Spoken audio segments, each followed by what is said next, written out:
He was a lonely loser, but a deadly assassin becomes his maid and falls in love with him.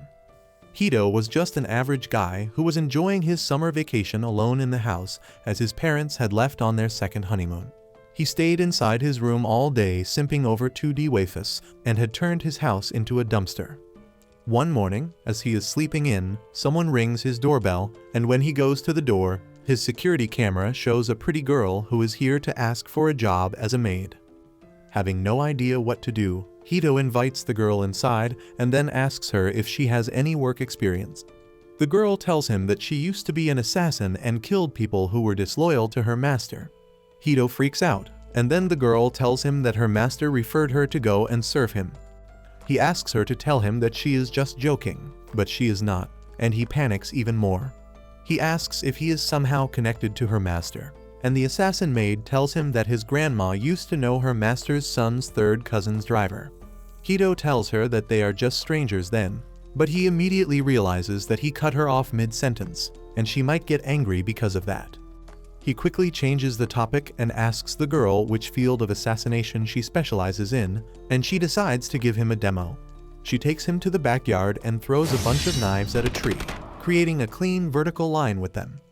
Hito pisses his pants on seeing this and tells her that he doesn't have anyone he wants assassinated, and since he doesn't even know her master, she should just return back. The girl appears upset but accepts Hito's decision and apologizes for troubling him as she leaves.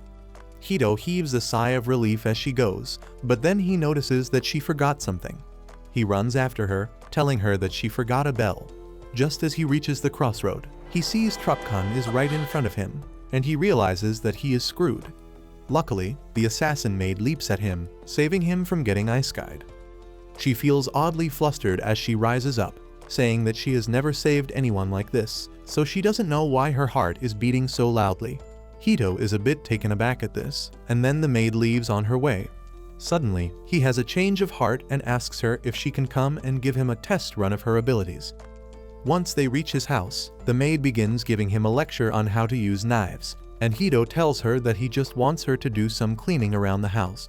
He points at all the bags in the room, and the assassin asks how many of these have bodies inside them. Hito panics as he tries to make her understand that he doesn't have anything to do with her line of work, and he just wants a normal housekeeper. He feels indebted to her for saving his life, so he wants to help her out, and the girl asks him will he hire her if she can be a good housekeeper.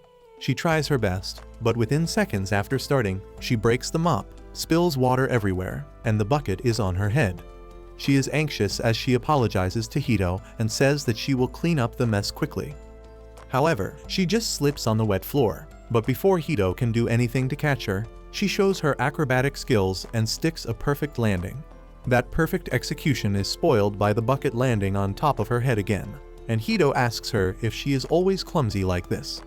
She gets dejected at this and apologizes because she really has no idea how to do anything except killing. She says she will understand if Hito no longer wants to hire her, but he just takes away the bucket from her head and gives her a towel, saying that she can always learn new things. He helps in cleaning the house while teaching her, and soon they manage to make it spotless. Hito starts feeling hungry, but his new maid can't even cook, so he decides to help her out with that too. She takes up the task of chopping the vegetables and uses her masterful knife skills to shred cabbage within seconds. Hito then brings out some pork cutlets he bought earlier, and the girl doesn't even know what they are.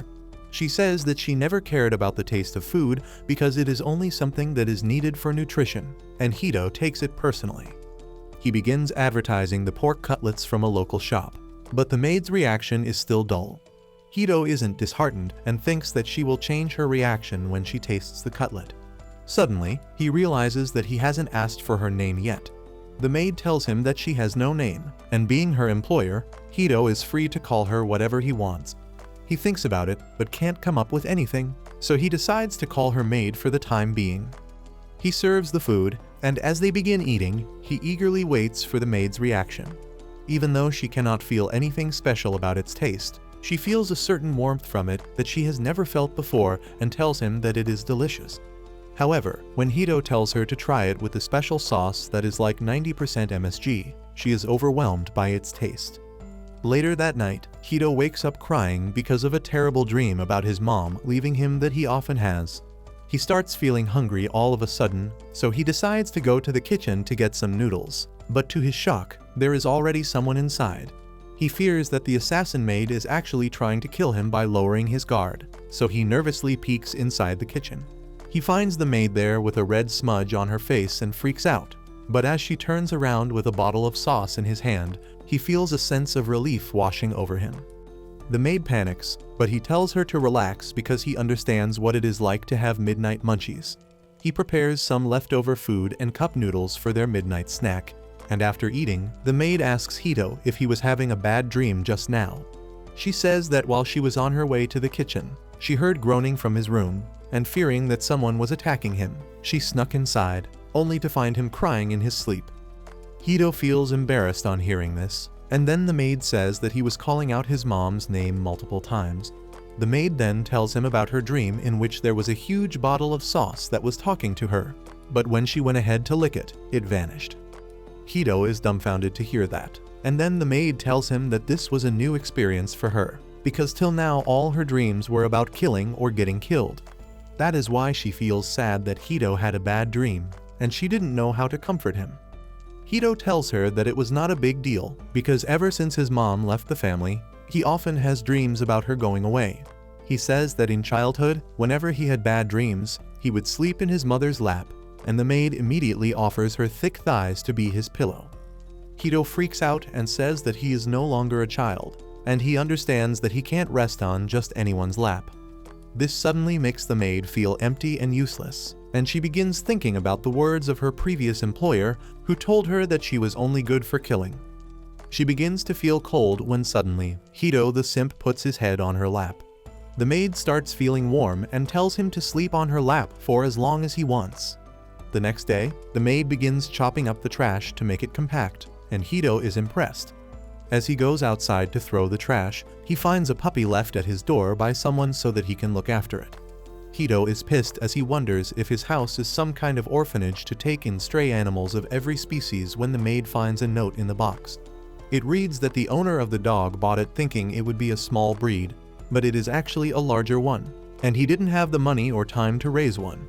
So he left the puppy in front of the richest looking house in the neighborhood and now expects the person who found the dog to raise it. Hito is frustrated, but he still decides to adopt the dog because it won't survive outside in the summer heat. The maid is reminded of some deep trauma by his words and tells him that saving a life without consideration is not always the best thing to do, and those who are abandoned by others should become stronger to survive on their own. She tells Hito that if he shows sympathy towards the dog, he may come to regret his decision in the future. Hito simply replies that he doesn't get too philosophical about stuff like that. He lifts the puppy in his arms and asks the maid if she saved him yesterday out of sympathy or because it was simply her instinct to save someone's life. He says that it is the human instinct to save those they can, and then takes the puppy inside. Hito finds the puppy quite cute and fluffy and asks the maid if she wants to hold it too. She says she will pass and gets away as Hito takes the puppy towards her. Hito asks her if she is afraid of dogs, and she gets embarrassed as she affirms and says that she is a bit scared of them. However, she adds that if Hito orders her to hold the puppy and play with it, she will obey his command despite her fear. Hito tells her that she doesn't have to force herself and then asks why she is afraid of dogs. The maid tells him that when her master was training her to be an assassin, he left her in the forest with wild dogs, and that gave her enough trauma to last a lifetime. Hito says that is a serious problem because he is planning to keep the puppy in the house for the time being, and he was hoping that the maid would help out. His words hit her hard, and to become useful to her new master, she decides to overcome her fear and asks if she can hold the dog. Hito lets her hold the puppy, and the maid starts vibrating like an old Nokia phone while the puppy rests in her arms. He asks her what exactly she is afraid of, and she says that it has sharp claws and fangs, but Hito says that the dog looks quite cute and innocent. Suddenly, it begins chewing on the maid's finger, and she freaks out so much that she almost yeets the dog out of the window. Luckily, Hito stops her and takes the dog away, while the maid catches her breath on the ground. The dog starts biting Hito's fingers too, and he realizes that its teeth are itching. so he takes it to a nearby pet shop to get it checked and buy some necessary items. As they return home later, Hito thanks the maid for helping him with the shopping. She suddenly replies that she has never seen anyone as kind as Hito, because the orders he gives her are something she is not used to. Her previous job used to be about killing people, and failure was not an option. However, Hito has treated her kindly even after she has done almost everything incorrectly. She asks him what she can do to become more useful to him, and if she belongs with him at all.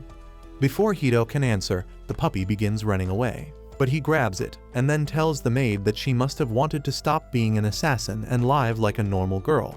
He says that this is her chance, so she should not think too much about it. The maid suddenly realizes that for the entire time she worked as an assassin, she never really thought about giving up the job. Killing others was the only reason for her existence, and she thought that she would be useless if she stopped doing that.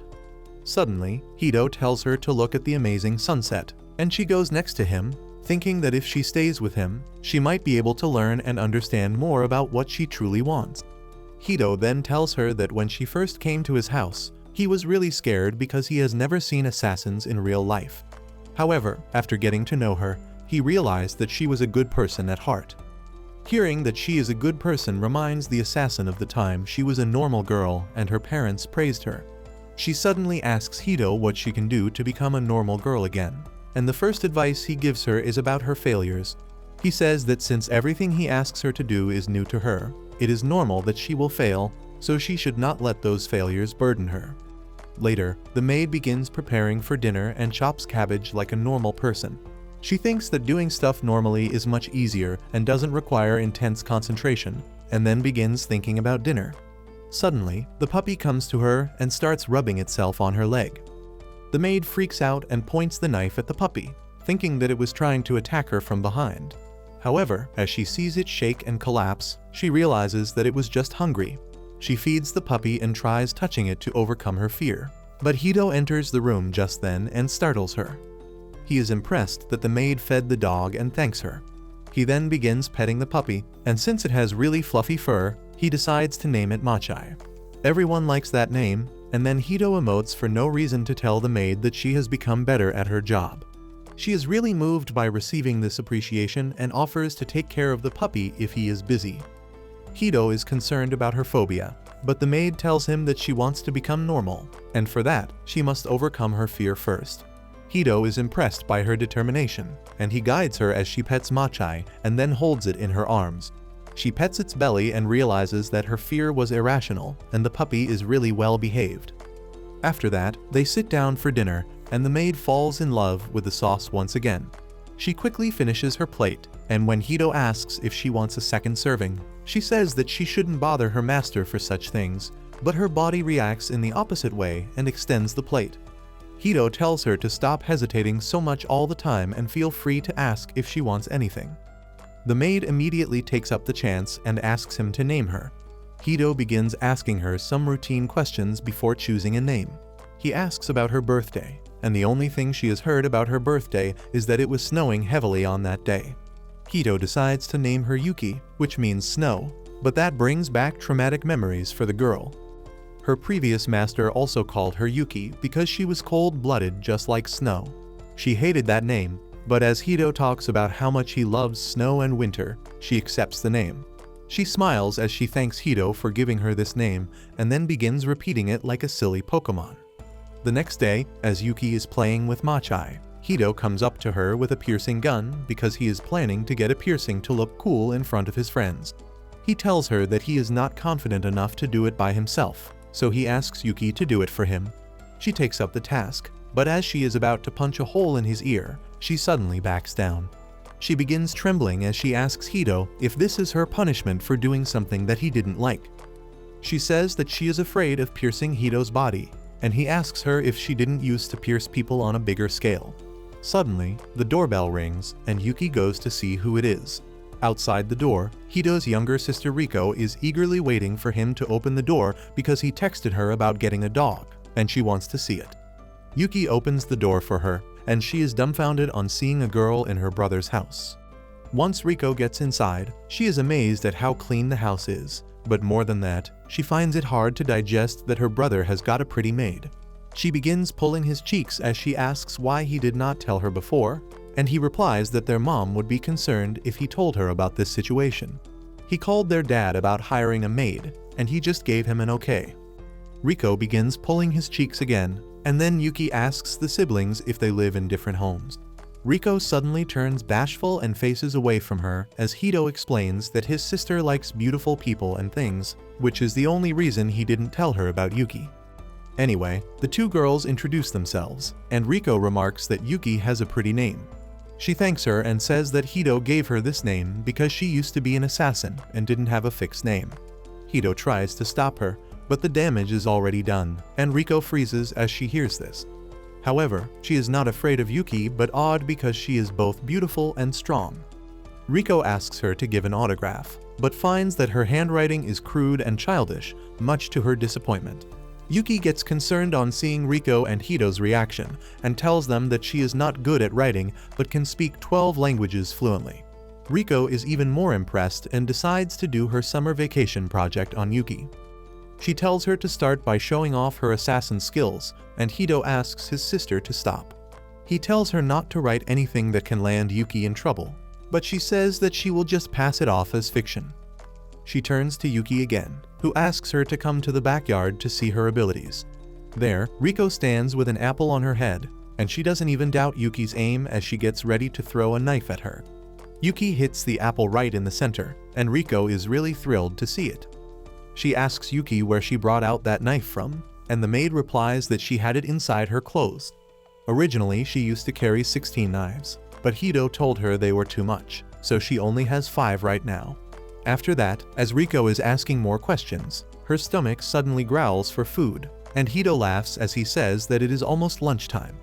Riko asks Yuki to make her signature dish for her, but the only thing she knows in the name of cooking is shredding cabbage. However, they are not herbivores to eat just that, so they go out and have some Big Macs. Riko sees a poster of a summer festival that is going to be organized tonight, and Hito tells Yuki that they sell a special type of sauce at the festival.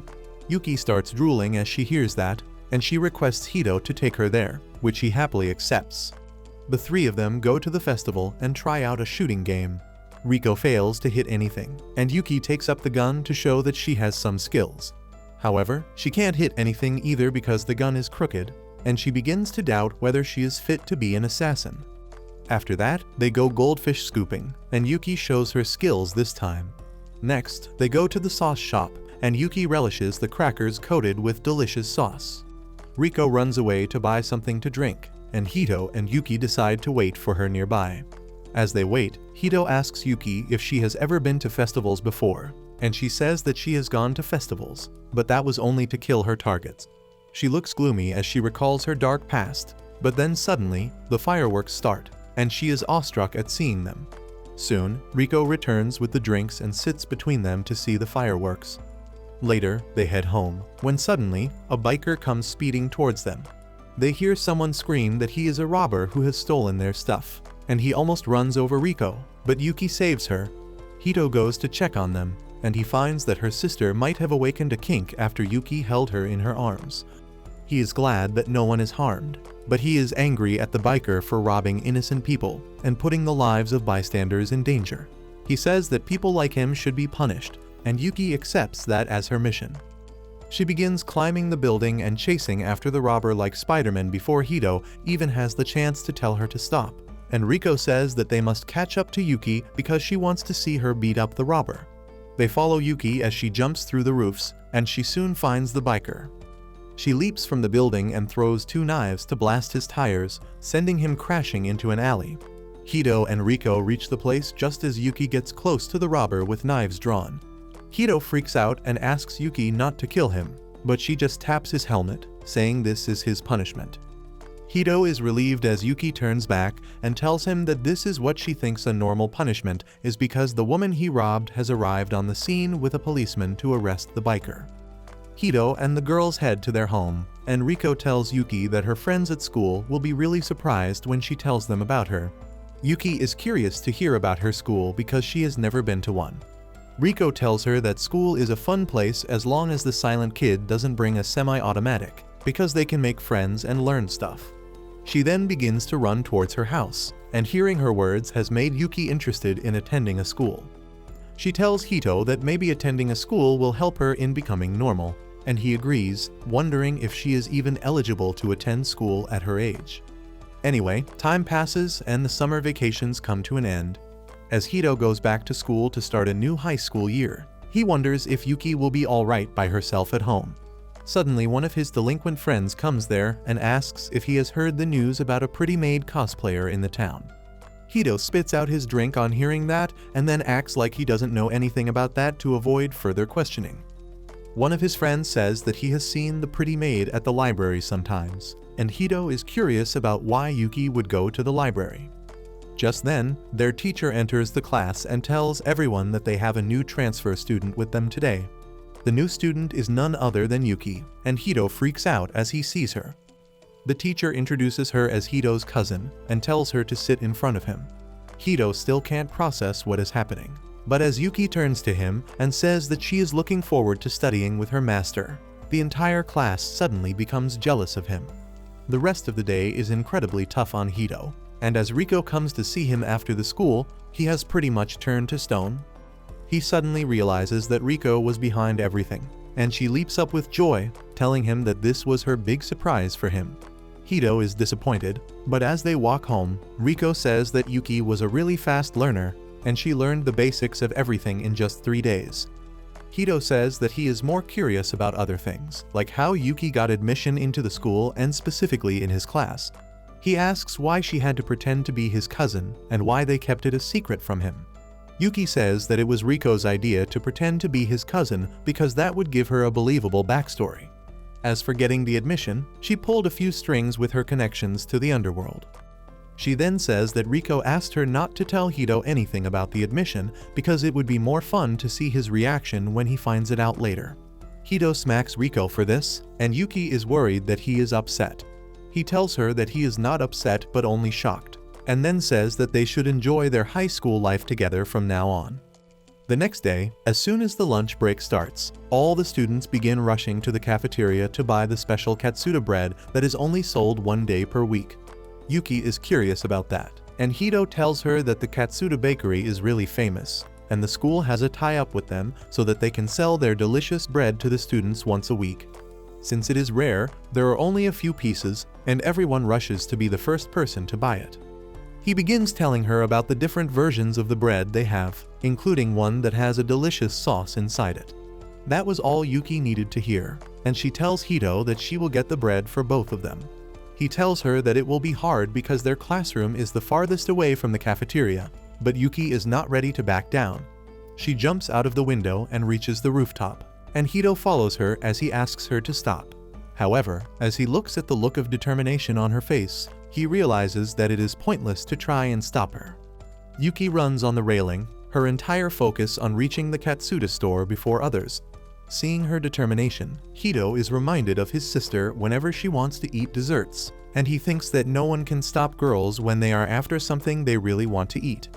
Just then, he notices a group of hardcore Katsuta bread fans rushing towards the store, and he fears that things will get odd if Yuki lands in front of them. However, Yuki takes a shortcut and leaps from one building to another, perfectly balancing her landing on the new building's railing. She then lands on the ground, right in front of the bread store, and gracefully walks inside as she orders a stuffed bread for herself and a sandwich for Hito. However, once she returns to Hito, she is shuddering with disappointment because the woman at the store told her that one person can buy only one bread. She apologizes to Hito because she bought the stuffed bread and then got a regular stuffed bread for him from the cafeteria. Hito says that he will eat the regular bread, and Yuki meekly offers him the Katsuta bread. He tells her to eat it because he has eaten it before, and it will not be fair if he eats it when she was the one who won it. Yuki is really happy and begins eating the stuffed bread, and Hito is happy just by seeing her. Suddenly, Yuki breaks a part of the bread to feed him, and Hito gets flustered as she shoves it deep into his throat. Later that night, Riko comes to his house to spend the night with Yuki. She tells Hito that she always wanted an older sister, and at one point she even imagined him to be a female. Hito tells her to rein in her imagination, and Riko tells him that she has come up with a better idea to make Yuki into her older sister. She says that Hito should marry Yuki and bring her into the family, which will be the perfect ending for everyone. Hito gets flustered as Riko says that Yuki is clearly into him, and he tries denying that. Riko says that he won't understand a girl's feelings, but she can clearly see that Yuki may confess to him any moment now. She says that their mom will probably be okay with the wedding, but she is not so sure about their dad. Just then, Yuki comes there and asks who is going to get married. Hito panics, but Riko doesn't even hesitate as she tells Yuki that she would love it if she marries her brother. She asks Yuki if she likes Hito, and she affirms, saying that she admires him a lot. Hito is really close to losing his mind, but then Riko changes the topic and says that she wants to eat some fruits. They go outside to eat some fruits while enjoying the fresh air, and Riko begins shipping Hito and Yuki together again. She tells her that once Hito turns 18, she can legally marry him since she is already older than him. Yuki panics a bit because she has no idea what marriage means, but Riko tells her that it is nothing that she can't handle. Hito tries to get his sister to shut up, but she asks him if he won't be happy if he gets to marry a pretty and dependable girl like Yuki. He blushes because he cannot deny that, and Riko says that her point has been proved. On the next school day, Hito is feeling sleepy because Riko kept them up all night. Suddenly, the teacher notices him sleeping and throws a chalk right at his head, but Yuki uses her skills to swiftly slash it in half. However, her move backfires as the two halves of the chalk hit both of Hito's eyes, and she panics because she thought they would miss his head like in the movies. The teacher and the rest of the class are in disbelief too, because they don't understand how the chalk split into two. Hito goes to the infirmary to get his eyes checked, and he is surprised to find a beautiful new nurse there. She introduces herself as Nita and then begins examining Hito's eyes as she asks about his relationship with Yuki. He stammers as he says that she is his cousin, and Nita laughs, saying that they look nothing alike. She says that Hito is exactly her type, and he doesn't know how to respond to that. She finishes checking him and says that his eyes are not damaged. Then she suddenly goes to the door and locks it before throwing Hito in the bed and saying that she is going to check the rest of his body to see if he needs more medical help. Hito gets flustered as Nita climbs on top of him, saying that she will give him the best first time ever. Hito freaks out, saying that even the lamest corn videos have more emotional development than this before they get to action. The nurse doesn't care about that, and she is almost about to kiss him when the door lock breaks and Yuki comes inside looking for Hito. She was worried and came to see him as soon as the class ended, and she is shocked to see him getting pinned by another woman. Hito is relieved to see her and immediately runs to hide behind her. Yuki asks Nita what she was doing, and she says that it was just a prank she likes to pull on cute innocent boys. Hito doesn't believe her because he was almost about to be devoured, but Nita just dismisses his worries. She tells him to come and take some eye drops, but he is uneasy about approaching her. Nita keeps teasing him, and then suddenly, Yuki pulls him towards herself. She tells the nurse to stay away from Hito, and he starts to blush as he realizes that Yuki got jealous. She takes Hito out of the nurse's office, with Nita telling both of them to come here if they have any problems later. Yuki doesn't leave Hito's hand till they come to a quiet spot, and then apologizes for pulling him earlier. She then says that she has something important to tell him, and Hito's heart skips a beat as he thinks she is going to confess to him. However, Yuki shocks him by saying that Nita is definitely an assassin like her, and they should really be wary of her. She is absolutely correct, as Nita is indeed an assassin with lofty ambitions. She wants to create a harem of handsome and muscular models and live a lavish life somewhere in Greece. To do that, she became an assassin and killed a lot of people, and now her end goal is finally in sight. Her current mission is to eliminate Yuki, and once she does that, she will have enough money to live the life she always wanted. Meanwhile, in Hito's home, he is trying to sleep, but that is incredibly hard with Yuki keeping watch over him. He asks her to let him sleep in peace, and Yuki refuses because she is worried about Nita attacking him while he is asleep. She says that she needs to stay on guard so that the vile woman doesn't come here, but Hito says he can't sleep with her staring at him. Yuki has a better idea in that case, and she lies on the bed with Hito, who is flustered and jittery now. He hides himself behind a blanket because he doesn't want to see what is rising inside him, but then tells her that he is more worried about her than himself. He suspects that Nita might be after Yuki's life, and she immediately begins thinking about that possibility. She tells Hito not to worry too much about her because she can deal with someone on Nida's level in her sleep. She begins wondering how Nida found out about her, realizing that her past is catching up to her, and she has involved Hito in it too. She suddenly holds his hand, telling him not to worry about anything because she will keep him safe no matter the cost. Hito starts blushing at this, and he gets up, saying that he also wants her to stay safe even though he is powerless to do anything. He suddenly decides to open the window to get some fresh air, but Yuki says she will do it since there is always the danger of snipers. As soon as she unlocks the window, she suddenly smells her favorite sauce and wonders where the scent is coming from. As she is engrossed in finding out the source of the delicious smell, she suddenly hears Nida's voice, telling her that she has lost her touch. The Catwoman cosplayer had infiltrated the room while Yuki was distracted, and Hito is already in her grasp. She tells Yuki that she has become softer because of playing house with this boy, and she fell for such an obvious trap. Nida asks if she really was the famous assassin known as the White Wolf of the Dragon's Nine. Yuki pulls out a knife, but Nida asks her to hold her horses because she is going to poke Hito's eyes out before she can do anything to her. Suddenly, Yuki releases a menacing aura and begins talking in Chinese. She threatens Nida that if she does anything to harm Hito, she will make her regret it so much that she will beg for death. Nida is scared of her, and she decides to back away from harming Hito. She tells Yuki that she only has business with her because she has a commission to kill her.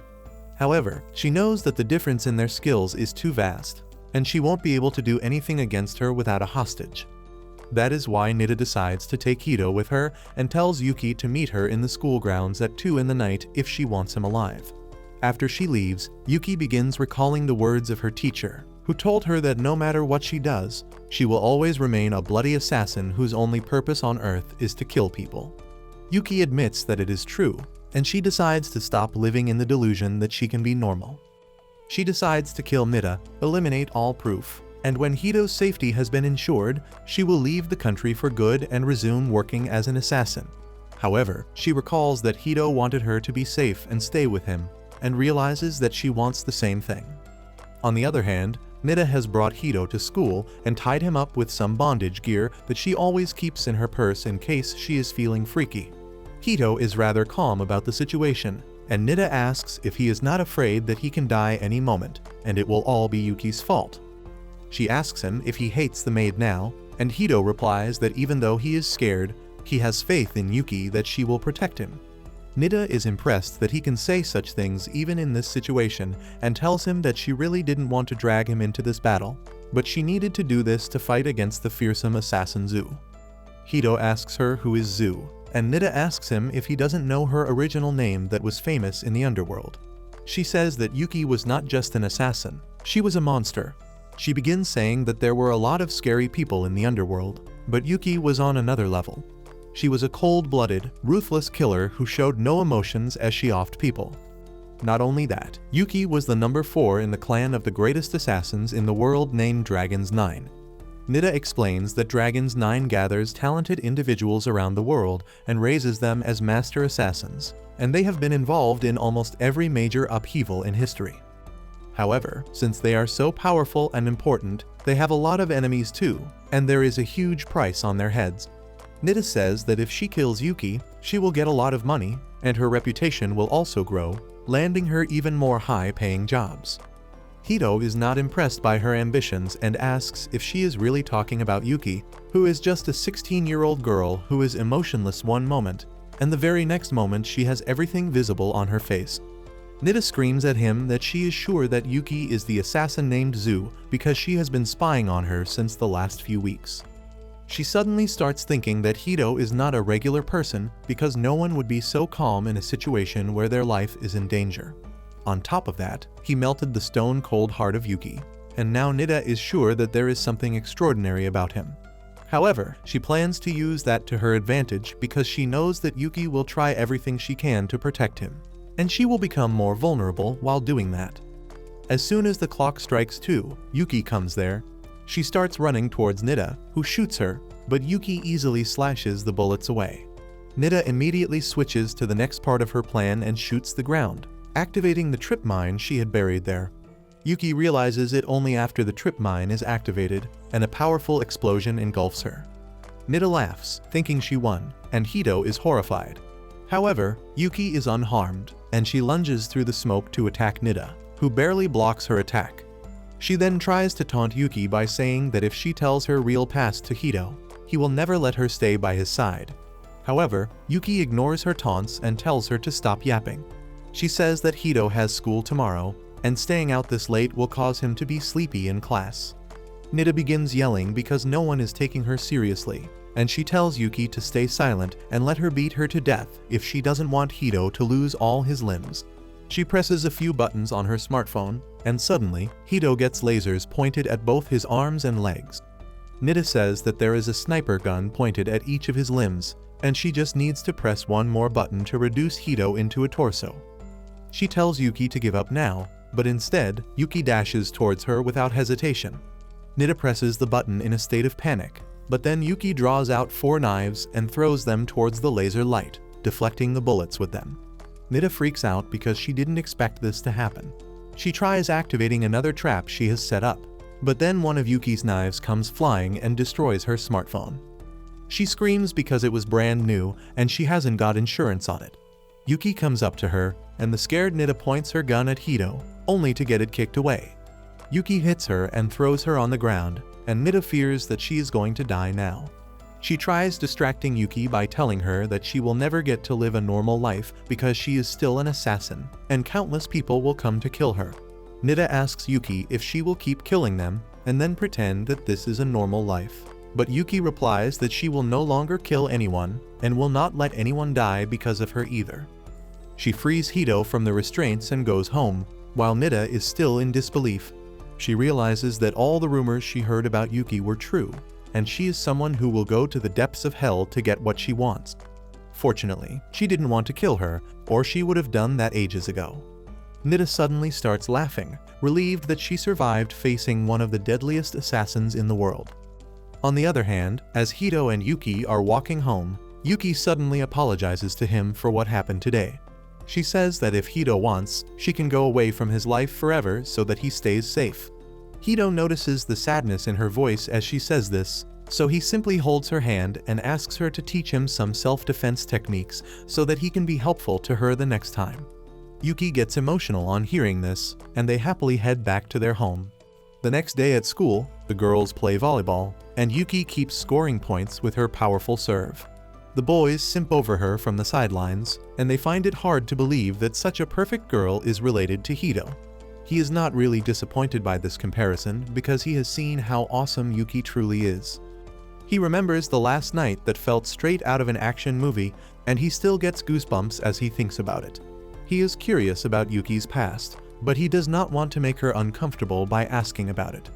Soon, the game stops, and as Yuki smiles at Hito, all the boys get jealous of him. They begin staring at him with contempt, and Hito decides to shrug them off. As he is lost in thoughts, a volleyball comes flying straight at his face, but luckily, someone stops it in time. Hito looks up to see that it is Nida, who has suddenly dyed her hair blonde, and she flirts with him as she asks if he is alright.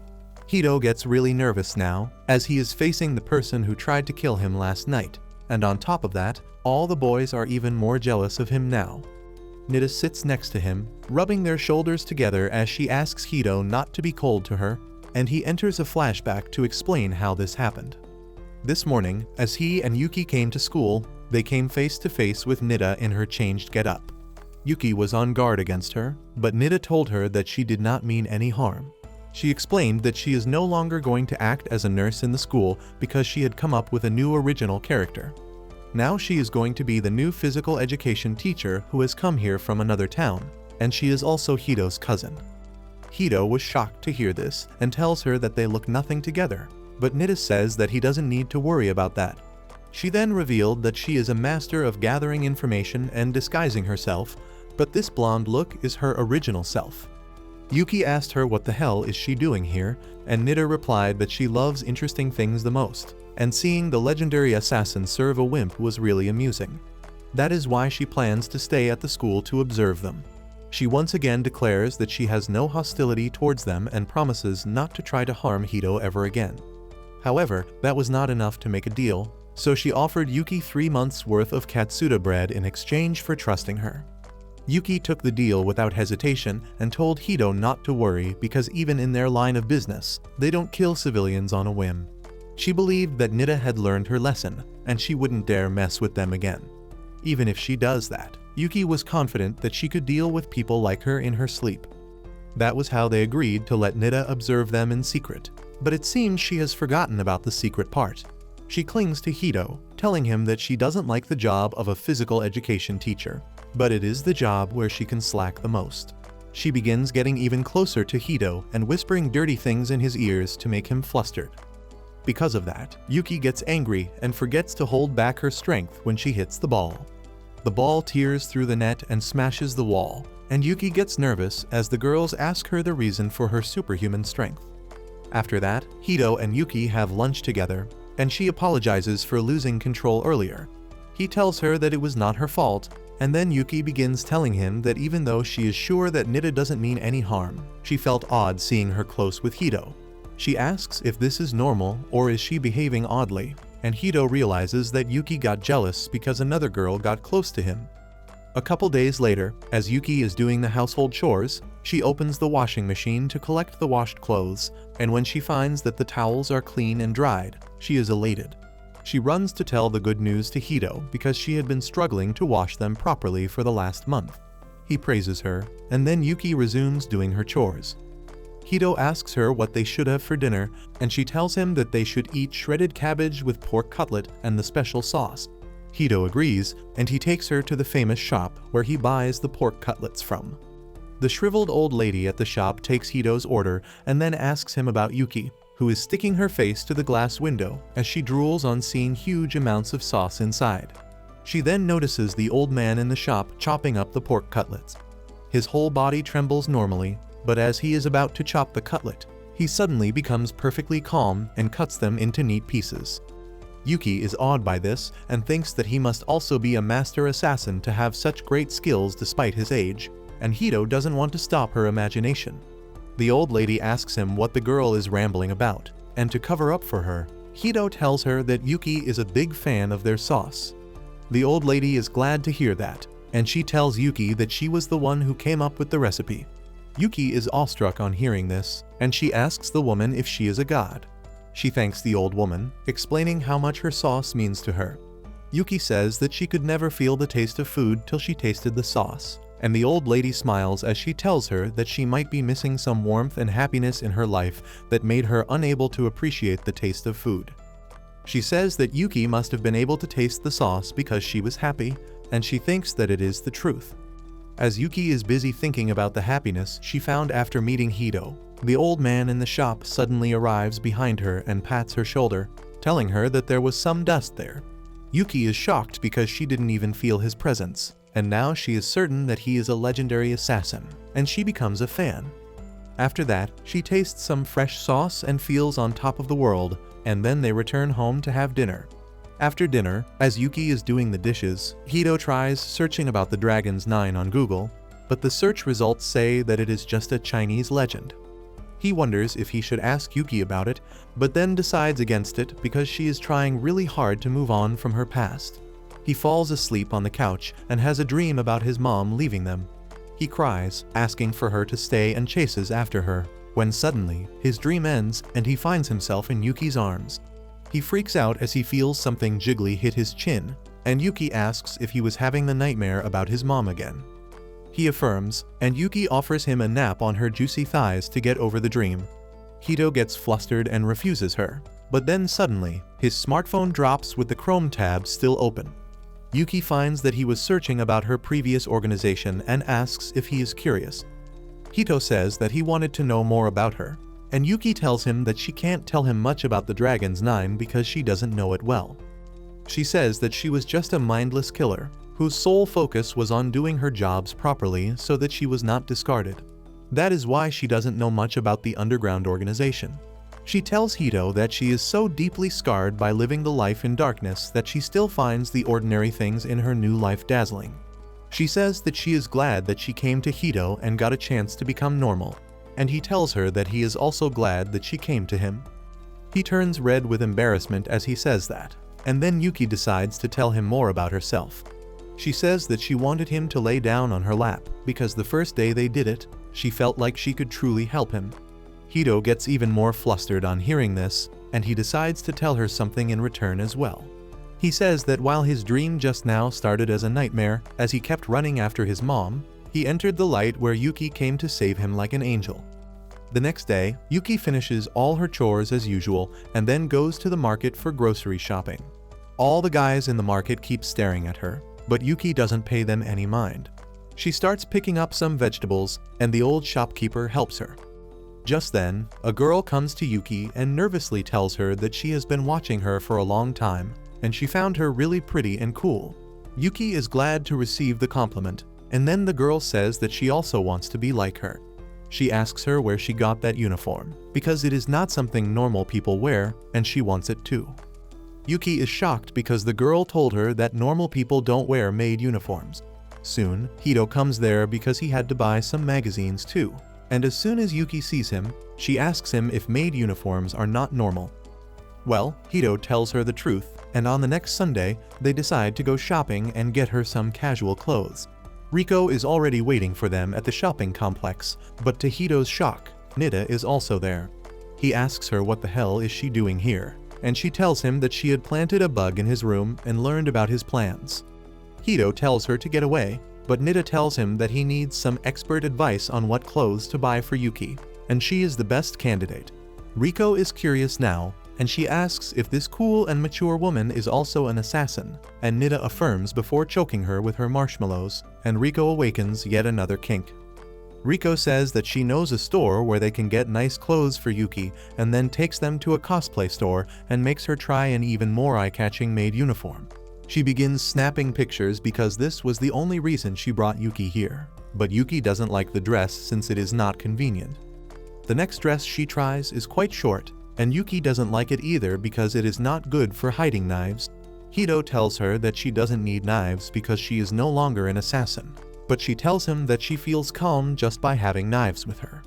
After that, they go to a normal shop, where Yuki tries on some normal clothes and Riko and Nida put a swimsuit in the mix too.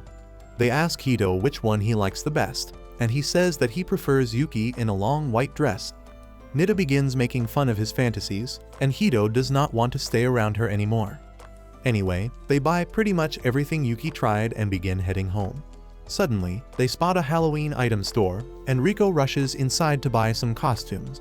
She dresses up as a witch, and Yuki does the same but better. Nida dresses up like the cops on the hub, and Riko likes her style. They start bonding over their twisted fantasies, while Hito and Yuki watch them from a distance. Hito says that Riko really likes Halloween, but he is not that interested. Suddenly, he sees a poster for a popular zombie movie and asks Yuki if she would like to see it. The other girls are ready to see the movie, but Yuki says that she has never seen one. Hito asks if she has never even been to a cinema hall, and Yuki says that she has been there, but it was only to take advantage of the dark and assassinate some targets. Hito feels awkward now, but he tells Yuki that she should experience seeing a movie this time. They go to the cinema hall, and Nida falls asleep mid-movie, but Yuki is deeply engrossed in it. She grows afraid as the movie continues, and by the time it ends, she has developed a phobia of zombies. Riko tells her that zombies are slow and stupid, and she can deal with them without even trying. Yuki agrees, but says that she hates the smell of rotten bodies. She then says that since zombies are already dead, she can't even kill them. She begins trembling with fear, so Hito decides to treat the girls to some desserts to calm her. They share the desserts with each other, and a shy pink-haired girl watches them from across the road. Suddenly, a man grabs her hand and tells her that she dropped her guard.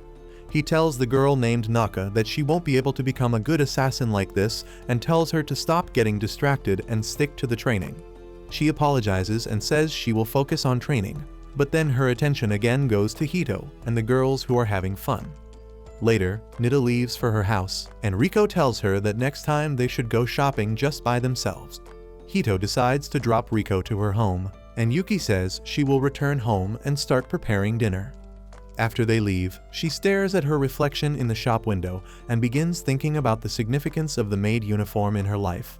Once she gets home, she changes back into the maid uniform and goes to check on Machai and finds that his toys and rugs are all dirty. She says she will clean them now, but Machai runs away with the rug. She tries chasing him, but then suddenly, the weather turns stormy. As thunder roars in the sky, Yuki suddenly gets paranoid and starts imagining a zombie attack. In the meantime, Machai keeps fooling around and hits a table in the kitchen, causing cold soup to fall on him. Yuki is even more scared after hearing that sound, and when Machai walks to her with a dirty towel on his head, she freaks out and attacks him, thinking it is a zombie.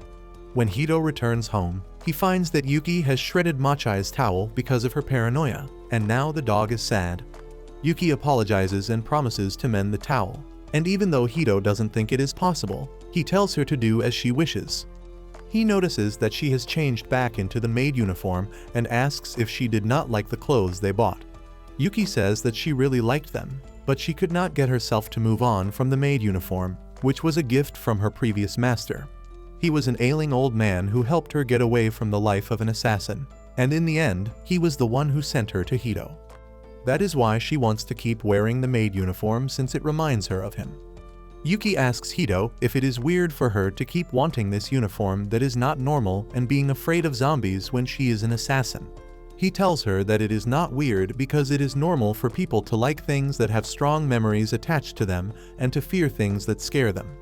He tells her to stop thinking about how the world sees her and become a version of normal that suits her. Yuki is glad to hear that, and then Machai starts running around the room because he wants to get his towel mended. Hito lifts him up and realizes that this was the towel he had when he was left at his door, and he thinks that Machai is attached to the tower that reminds him of his family. Yuki understands how the dog feels because her bell is the only thing that reminds her of her sister, who is far away from her. Hito is shocked to hear that and asks Yuki if she really has a sister, but she just keeps staring at him blankly. The next day, Hito and Yuki go to a ramen shop along with Nida, because she is the only one who can help them in finding information about Yuki's sister. She tells Yuki that it is his treat, and after gulping down the entire bowl of ramen faster than Naruto ever could, she says that it is not enough to buy her services. Hito lashes at her and asks to split the bill, but Yuki is not paying them any attention since she is busy adding her favorite sauce to the ramen. Nida freaks out at that because she is a self-proclaimed disciple of Gordon Ramsay, and she says that it is a sin to add sauce to perfectly made ramen. Yuki doesn't hear her rambling, but then she notices that she has almost run out of the sauce, and she grows worried. So Hito takes her to the shop to buy some sauce, but the tiny old lady tells her that they have already run out of sauce since all the students in the area bought it, and now they only have enough to meet their regular business needs. Yuki says that it is fine, but Hito can hear the sound of her heart breaking. As they head back home, Yuki stares at the small amount of sauce left in the bottle, and says that she will use it wisely so that it lasts an entire week. Hito wants to snap her out of this gloomy mood, and he asks her about her sister. He asks what will she say to her when they finally meet, and Yuki says that she doesn't even remember her sister's face. She explains that she was taken away from her family at a young age, and her memories with them are faint and scattered. The only thing she knows about her sister is that their mother gave them identical bell accessories, and she has always been carrying hers around, hoping that she can identify her sister when she sees her. Yuki then says that she is scared to see her sister again, because she might have a grudge against her. Hito feels nervous and asks if he should tell Nida not to look for her, but Yuki says that even though she is afraid, she will be happy to learn that her sister is doing well. Just then, Hito's friends arrive there and ask them if they are out shopping together. Hito is surprised to see them, and they tell him that they came here to buy the latest album of their favorite singer Nazca, who is also going to perform at the local festival soon. Suddenly, the short friend begins to get jealous of how close Hito and Yuki are, and he finds it suspicious that recently two pretty women related to him have joined the school. The halfling is jealous that Hito doesn't spend time with them now, but the tall guy tells him to calm down because at least Hito is happy because of Yuki. They begin telling her about how dark and edgy Hito was during his middle school years, and he tries shutting them up. In the tussle, the signed album is tossed away from his friend's hand, and Yuki tries to save him by throwing her bag to stop the album from going down the drain. However, in doing so, the sauce bottle is yeeted out of her bag, and the entire sauce is spilled on the floor, devastating Yuki. That night, she has a nightmare where the giant sauce bottle is empty and angry at her. And when Hito comes to wake her up the next morning, Yuki tells him that she has no reason left to live. Hito comforts her, saying that she can buy the sauce the next week, and she tells him that she had another dream, but doesn't reveal the details. The next night too, Yuki has the same terrible dream, and she runs to Hito's room, asking him to sleep with her because she is too scared to sleep alone. He gets flustered on hearing this, and then tells her that he is pulling an all-nighter for the upcoming test, so he can stay awake by her side till she feels better. As they drink coffee, Yuki suddenly tells Hito that he is a man with great character, and then asks him if he has ever hated someone. He thinks about it, and says that he won't call it hate, but he disliked his father because of some things that happened in the past, but that is what family relationships are about. His words remind Yuki of her sister telling her that she hates her, and she decides to go back to her room, saying that she is just disturbing Hito here. Once she falls asleep, she sees the empty sauce bottle telling her that she abandoned it and her sister, and now everyone hates her because she is a cold-blooded killer. The sauce bottle shows her that even Hito and Riko hate her, and then begins unraveling her past. When Yuki was a child, she was a genius who could speak 15 languages at the age of 7. She was on the way of becoming a celebrity because of her intelligence and cuteness, but she was only interested in making her parents happy. They lived happily, but then on her 7th birthday, they had an unexpected guest. As her parents go to open the door in her dreams, Yuki tries to stop them, because she knows horrible things are going to happen next. Her parents vanish from her dream and Yuki starts crying as the sauce bottle tells her that her parents were killed because the assassins came to take her, and even her sister was involved. Yuki lives through her horrid past where she lost her emotions after the death of her parents and gave in to her training to become a cold-blooded murderer. When her sister learnt this, she told Yuki that she hated her and threw away the bell that their mother had given them. The voice keeps telling her that she has no choice but to remain an assassin because that is her purpose on Earth. Yuki feels lost when suddenly, the voice changes into that of her teacher, and she finds him in front of her, asking her to return to work. Suddenly, Yuki wakes up as Hito calls her name. He asks if she is fine because he could hear her groaning in sleep. She suddenly hugs him tightly and pulls him onto the bed with her. Hito starts vibrating like your mom's favorite toy because this simulation is too much for a virgin like him. Yuki apologizes for being forceful, but asks him to let her stay like this for a while because she needs it. He finds that she is trembling from fear and asks if she had a nightmare. Yuki affirms, saying that it was a dream from her past and she doesn't want to talk about it. Hito suddenly starts patting her back to help her relax and go to sleep because that is what his mother used to do when he was scared, and it works on Yuki too. The next day at school, Hito's friends are shocked when Yuki asks them about the upcoming festival. They ask her how does she not know about the famous Katsuda festival that is a grand tradition of their school. It consists of the music festival, the sports festival, and the cultural festival. All the classes take part in it, and the winner gets a special version of the Katsuda sauce. Yuki starts drooling on hearing about the sauce, but then Hito's friends say that since they are freshmen who don't know much about the festival, they probably won't be even on the podium. They say that the cultural festival matters the most in the results, and then there are their scores in the exam as well. On that note, Hito asks Yuki about her performance in the recent exam, and she shows him that she got 42 marks, that is barely above the failing grade. She is really proud of that, but as she learns that the class average marks are also counted in the result for the festival, she grows afraid that she will bring down the class average single-handedly. Hito tries to calm her down, saying that as long as she passes, it is all good. Later, Hito and Yuki go to meet with Nita and get their weekly quota of Katsuda bread according to their deal. Yuki thanks Nita for it because she had been suffering from sauce withdrawal symptoms the entire week. Nita tells them to go back to their class because she has to grade some tests, and as they head back, they begin talking about the class average scores that will be counted in the festival. On hearing this, Nita tells Yuki that she is going to bring down the class average for sure, because she didn't even write her name on the answer sheet for the physical education test, and that means she is going to fail. Yuki panics, but Hito tries to cut a deal with Nita to let them write the name right now. She tells them that they will have to do her work for free and the bread deal is off if they want to get this chance, but Yuki is willing to pay this price because she wants to win the festival and get the special sauce. Suddenly, a gust of wind passes by, and then Nita finds Yuki's name written on the answer sheet. She is shocked and asks how could she be so fast. But before Yuki can say anything, Hito decides to play Saul Goodman and says that the name must have been always there, but Nita must not have seen it earlier. Nita realizes that she got lawyered and decides to let Hito get away with it this time. After she goes, Hito asks Yuki what did she do, and she says that it was not her. The person who wrote her name is hiding behind the wall, and she is glad that she could help Yuki. However, Yuki has noticed her, and she goes to thank her. The pink-haired girl is Naka, the same one who was watching them in the market, and she turns red as she finds Yuki close to her. She stammers a lot, but then introduces herself as their classmate and tells Yuki that she knows of a way to win the festival.